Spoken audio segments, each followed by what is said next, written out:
Friends, good evening, नमस्कार, शुभ संध्या। एक बार फिर से आप सभी का हार्दिक स्वागत है। दोस्तों, यूपी स्पेशल की सीरीज चल रही है। उत्तर प्रदेश स्पेशल के अंतर्गत एक बहुत ही महत्वपूर्ण टॉपिक होगा जनगणना। जनगणना एक ऐसा टॉपिक है जो कि उत्तर प्रदेश में भी आपका आएगा और साथ ही साथ इंडियन ज्योग्राफी यानी भारत के भूगोल में भी इस टॉपिक को आप पढ़ते हैं। अंतर केवल इतना होता है कि भारत का जब भूगोल में आप पढ़ते हैं तो वहाँ भारत के विभिन्न राज्यों की बात की जाती है, जनसंख्या संबंधित आंकड़ों की। और जब आप यूपी स्पेशल के अंतर्गत आप पढ़ते हैं तो यहाँ उत्तर प्रदेश के विभिन्न जिलों के संदर्भ में ये चर्चा की जाती है। एक बहुत ही इंपॉर्टेंट टॉपिक होगा, यहाँ से 100% एग्जाम में क्वेश्चन आपके बनते हैं। स्पेशली अगर आप राज्य लोक सेवा आयोग, चाहे वो एमपी लोक सेवा आयोग हो, चाहे आपका यूपी लोक सेवा आयोग हो, इन परीक्षाओं की तैयारी करते हैं तो राज्य लोक सेवा आयोग के द्वारा आयोजित होने वाली सभी प्री एग्जामिनेशन या फिर मेंस एग्जामिनेशन में जो है 4 से 5 क्वेश्चन इस टॉपिक से 100% आपके फिक्स रहते हैं। भले ही यहाँ पर लिखा गया है सेंसस 2011, जनगणना 2011, 10 साल पुराना टॉपिक है, लेकिन आज भी प्रतियोगी परीक्षाओं की दृष्टि से यह महत्वपूर्ण होते हैं, प्रासंगिक होते हैं। हर वनडे एग्जाम में यहाँ से क्वेश्चन आपके बनते ही बनते हैं।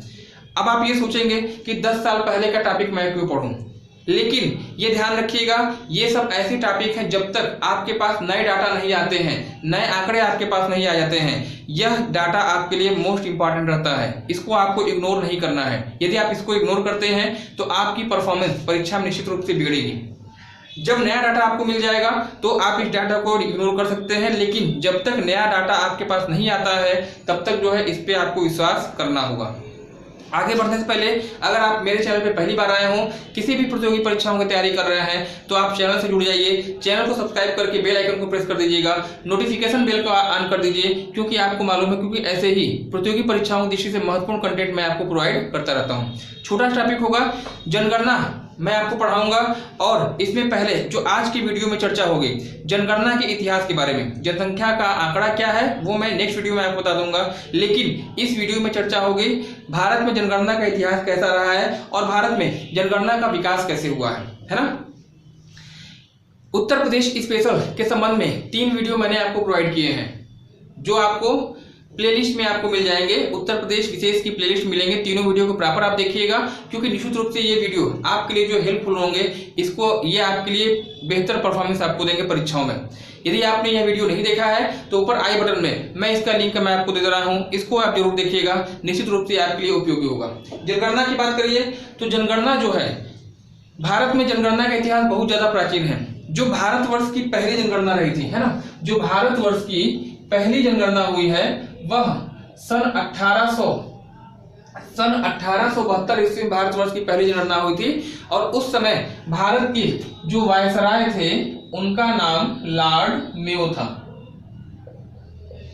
भारतवर्ष की पहली जनगणना 1872 ईस्वी में लॉर्ड मेयो के शासनकाल में हुई थी और इसके ठीक 9 वर्ष के पश्चात यानी 1881 ईस्वी में लॉर्ड रिपन 1881 ईस्वी में लॉर्ड रिपन के शासनकाल में दूसरी बार जनगणना का कार्य किया गया था और यह जो है भारत की पहली दशकीय जनगणना थी। परीक्षा की दृष्टि से इंपॉर्टेंट क्वेश्चन होगा, कंफ्यूजन क्रिएट करने वाला भी क्वेश्चन होगा, है ना। प्रथम दशकीय जनगणना, 2 फैक्ट मैंने आपको बताए हैं। अगर आपसे पूछा जाए कि भारतवर्ष की पहली जनगणना किस वर्ष हुई थी, ऑप्शन में 1881 भी थे, 1872 भी थे, 1951 भी थे और 1921 भी थे। आप बताइएगा 1872। भारतवर्ष की पहली जनगणना 1872 ईस्वी में, शासनकाल किसका था, लॉर्ड मेयो का।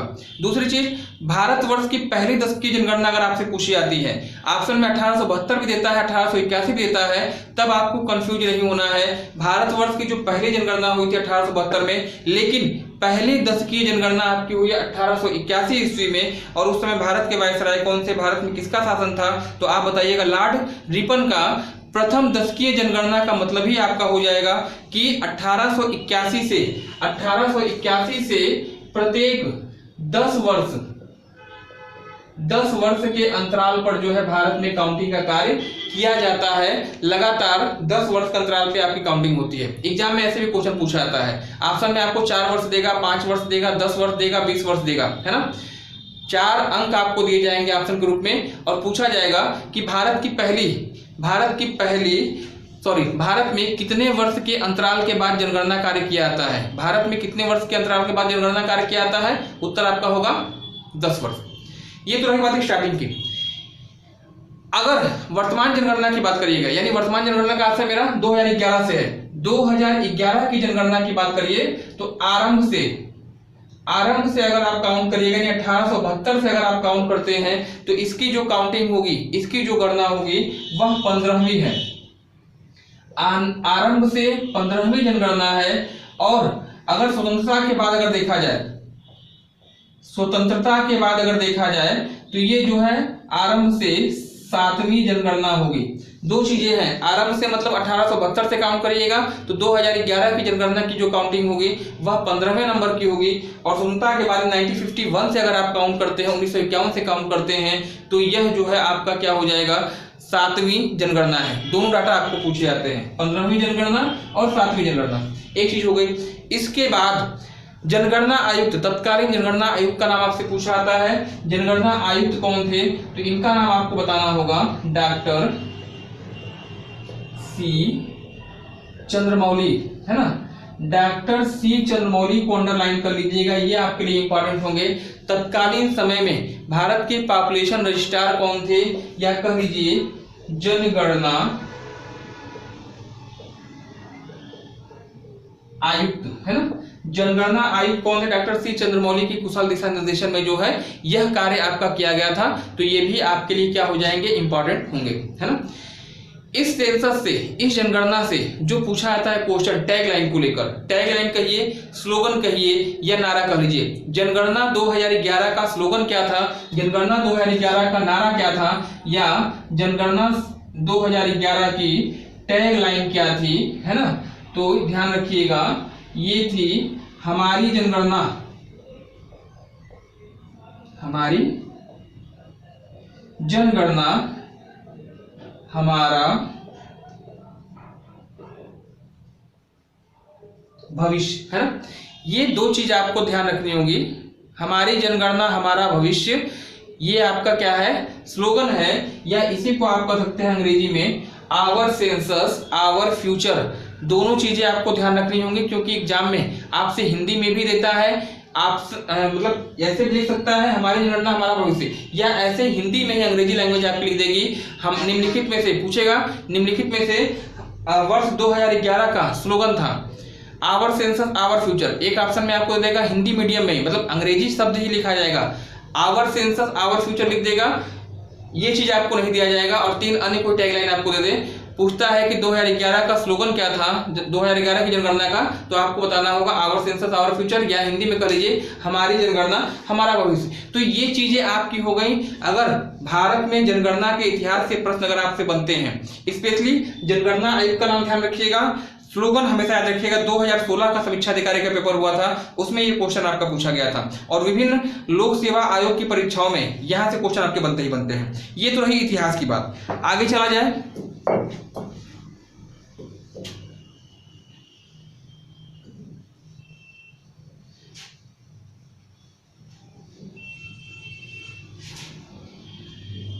देखिए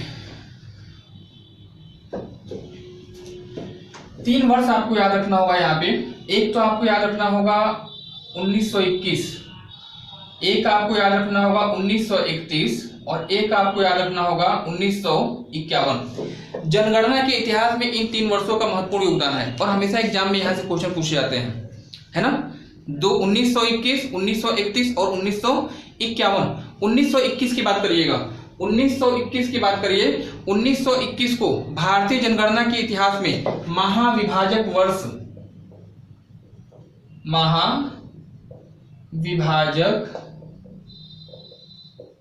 वर्ष की संज्ञा दी जाती है। वहीं अगर 1951 की अगर बात करिएगा तो 1951 को भारतीय जनगणना के इतिहास में आपने लघु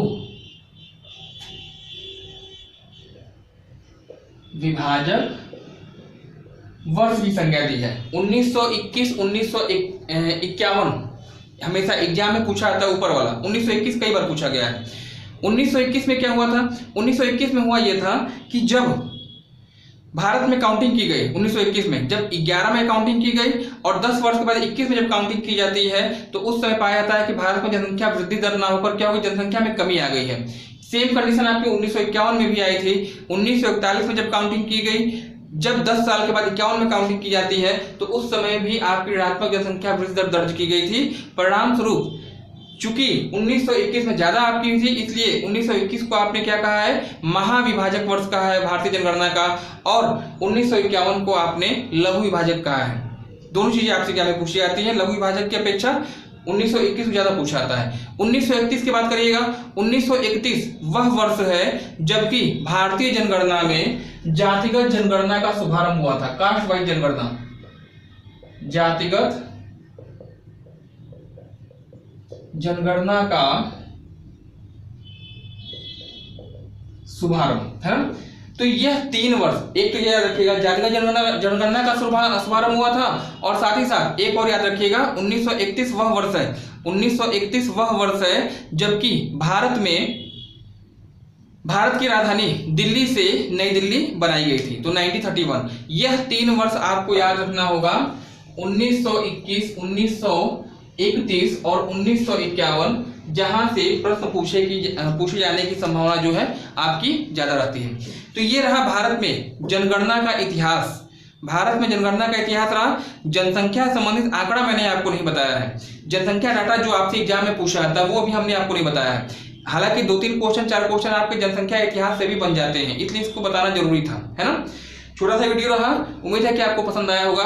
अगर आप चैनल पे पहली बार आए हों, प्रतियोगी परीक्षाओं की तैयारी कर रहे हों, तो निश्चित रूप से इस चैनल जुड़िए। यह चैनल आपको आपकी सफलता तक पहुंचाने में पूर्ण सक्षम है। चैनल को सब्सक्राइब करके बेल आइकन को प्रेस कर दीजिएगा, नोटिफिकेशन आपको क्लिक कर दीजिए और इस वीडियो को अधिक से अधिक शेयर करिए ताकि यह वीडियो वहां तक पहुंचे, उस विद्यार्थी तक पहुंचे जिस विद्यार्थियों को इस वीडियो की सख्त जरूरत है। क्योंकि आजकल के परिवेश में ये देखने में आता है कि बड़ी बड़ी कोचिंगों की फीस देने में आप असमर्थ रहते हैं।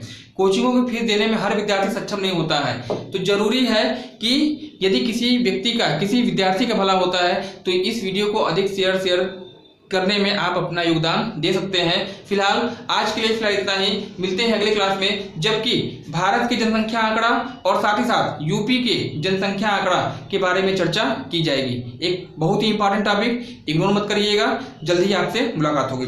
धन्यवाद, thanks for joining me, good night, शुभ रात्रि, हैव ए नाइस डे।